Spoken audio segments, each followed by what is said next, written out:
Why is it important that you're here today?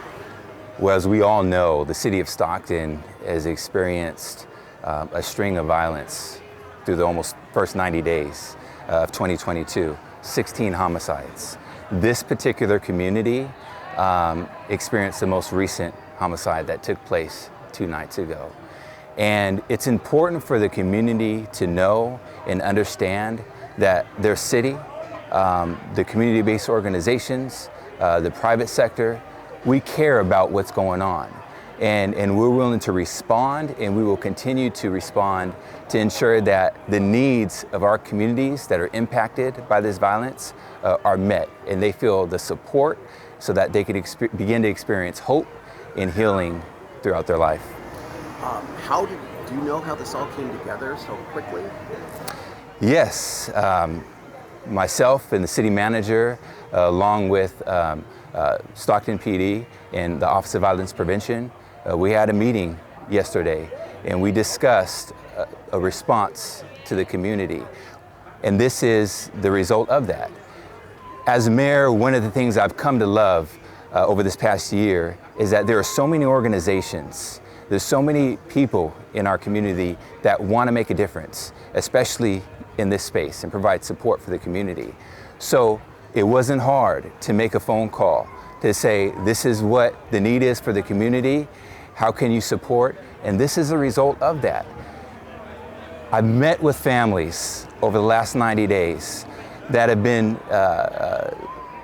families of the victims of some of these homicides. And what I realized is that the person that's impacted the most, the group that's impacted the most, these homicides, are the children of these families. Because there's another son, there's a daughter that's not going to be able to see their father again, or the mother, or whatever the circumstances may be. There is a young people involved as a part of what happened 2 nights ago, right here in this community. We have King Elementary School right across the street. When these kids get out of school, when these families pick up their children from school and they walk back to their neighborhood, we want them to know that we love them, that we care about them, and that we have resources for them. Stockton is not going to solve these issues alone as a city. It's going to take an entire community coming together. And what I mean by that as well is if there's somebody in the community that has information specific to one of these homicides or any of these homicides, if you see something, it's important that you say something, because these families need and deserve justice. And the only way that can come is if the people in the community step up and speak out. You could do that anonymously through Crime Stoppers. You could do that directly through our investigations department. But I encourage the community to not be silent. And I make a call to the private sector as well to partner with Crime Stoppers to help them increase the amount of reward that they can give to solve anonymous tips to solve some of these homicides. Now, there's always been a sense of urgency, but now is the moment. Now is the time for us to continue to come together and bind together as a community in unity to move our city forward. And are there any considerations either you or the council are making in regards to this increasing homicides?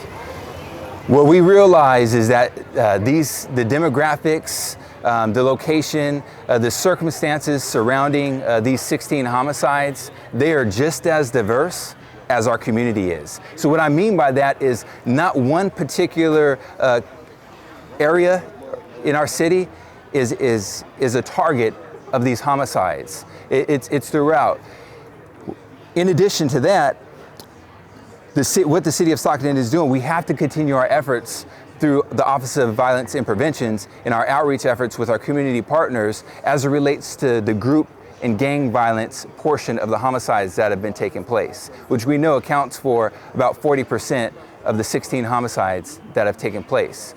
We have to also continue our efforts in our partnership with the San Joaquin County Family Justice Center as well, so that we can help mitigate and curb domestic-related violence. We have to continue to move forward with our commitment as a city for a $5.7 million commitment to a 3-year crisis intervention pilot program that will deal and help support and respond to situations that are have to do with behavioral health, whether that's mental health or substance use disorder. So as we realize the diversity and the complexity of the homicides we're dealing with, we are responding as a city accordingly.